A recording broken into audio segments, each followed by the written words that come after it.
تەشتی ڕسوایی ڕژیم لە زیندانی ئێڤین.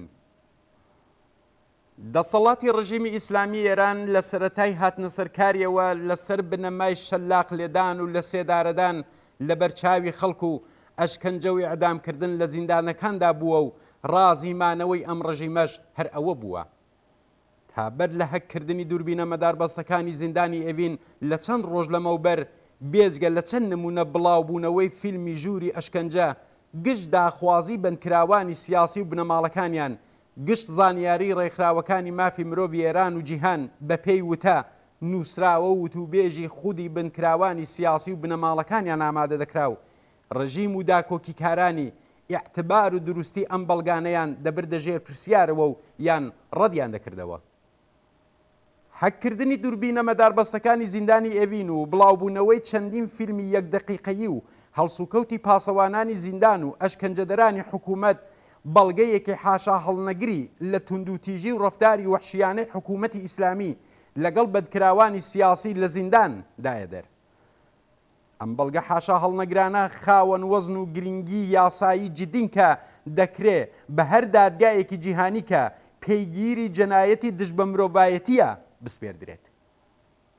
بەم جۆرە هەکێرەکانی زیندانی ئێڤین گەورەترین خزمەتیان بە ناوەندەکانی مافی مرۆڤ بە پارێزەرانی ئازادیخواز بە کۆمەڵگای نێونەتەوەی کردووە تا ڕوخساری دژەمرۆیی سەرانی حکوومەتی ئیسلامی بەبێ پەردە بەبێ درۆ و شانۆسازی لەلایەن هەموو خەڵکی جیهان و بیر و ڕای گشتێوە ببندرێت.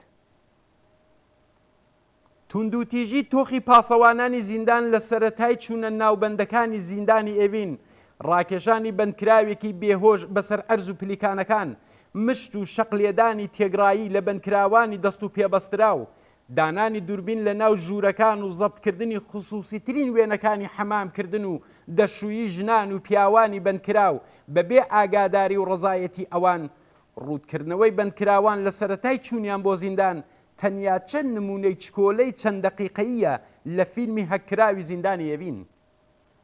فەزای زیندان و گوشاری قورسی دەرونی ژمارەیەکی بەرچاو لە بەندکراوان بەرەو خۆکوژی هەندەدات و ئێمە لەو چەند دەقیقەیەدا شایەدی دوو بەندکراوی ژن و پیاوین کە هەوڵ دەدەن خۆ بکوژن و لە ئەشکەنجە و توندوتیژی زیندان نەجاتیان بێت. یەکێک لە ئامرازە سەرەکیەکانی ئەشکەنجەدەرانی کۆماری ئیسلامی ڕاگررتنی بەندکراوان لەو ژوورە تاکە کەسیە چکۆلە و ناسالمانەیە کە بڕێک لە گۆڕ گەورەترن و هیچ جۆرە ئیمکاناتێکیان بۆ سەرمای زستان و گەرمای کوشەندەی هاوین نییە و ژوورێکی داخرا و پیسن کە توالەتی سەراوەڵە لە شوێنی خەوی بەندکراودایە. ئەم فیلمە بڵاوکراوانە هی ژووری بازژووی و ئەشکەنجە نین و بەشە بەناوبانگەکانی ئەشکەنجە و توندوتیژی سپا و ساواما نیشان نادەن.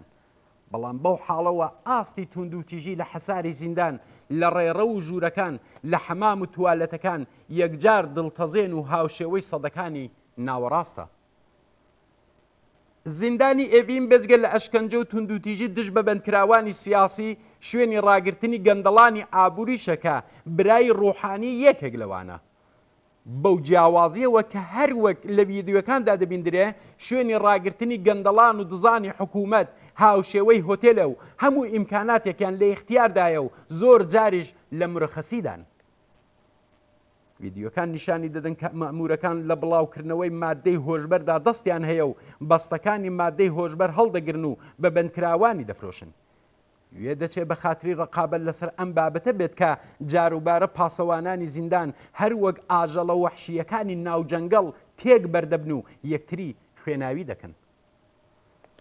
لە زیندان ژمارەیەکی زۆر لە بەندکراوانی ژن و پیا و دەخەنە ناوژوورێکی چکۆلەوە و وێنەکانی کوتەکاری چ لەلایەن بەندکراوان و چ لە چەند نمونەدا لە نێوان بەندکراوانی ژن و پیا و هەموو بینەرێک نوقمی خەم و پەژارە دەکات. ژمارەی بەندکراوانی نوێ ئەوەندە زۆرن کە بەڕیزیان دەکەن و لە چەند حاڵەتدا بەندکراوان هەر لە سەرەتای چوونە ناوەوە بۆ ناو زیندان لەلایەن پاسەوانانی زیندانەوە دەردێنە بەر ئەشکەنجە و توندوتیژی. کۆماری ئیسلامی هەموو پاسەوانانی زیندانیشی کردوتە ئەشکەنجە دەر. ئەوان بەبێ ئەوەی کە لە ژووری بازجووی و ئەشکەنجەدا بن گشت زیندانیان کردوتە ئەشکەنجەگا. لەم فیلمەدا ڕحم بە پیر ژن نەخۆش و بێهۆشیش ناکەن و ئەوەش هەمان زیندانێکە کە عەلی خامنەئی لە ژێر ناوی فێرگە و تەنانەت هەندێک جار بە هۆتێل ناوی دەبات. دیارە لەم ڤیدیۆیانەدا گشت ڕوخساری دژە مرۆیی ڕژیمی ئیسلامی نیشان نادرێت. ڕژیم گەلێک زیندانی هەیە کە دەنگی بەندکراوانی بە هیچ شوێنێک ڕناگات و تەنانەت کەم وا هەیە بەندکراوان بە زیندوی لێی بێنە دەرێ. هەر لەم زیندانی ئێوێنشدا بەشی ئەمنیەتی تر و یان ژووری بازجووی و ئەشکەنجە بوونیان هەیە کە لەم فیلمانەدا نەهاتوون. زیندان و بارودۆخی ڕاگررتنی بەندکراوان لە زیندانی یەکێک لە ڕوونترین پێناسەکانی هەر نیزام دەسەڵات و هێزێک لە جیهاندایە و فیلمەکانی زیندانی ئێڤینی ڕژیمی ئیسلامی نیشانی دەدات کە ئێمە لەگەڵ چ نظامێکی جەنایەتکار و دژەمرۆیی بڕەوڕوونکە تێیدا مافی ئینسان هیچ مانا و بایەخێکی نییە.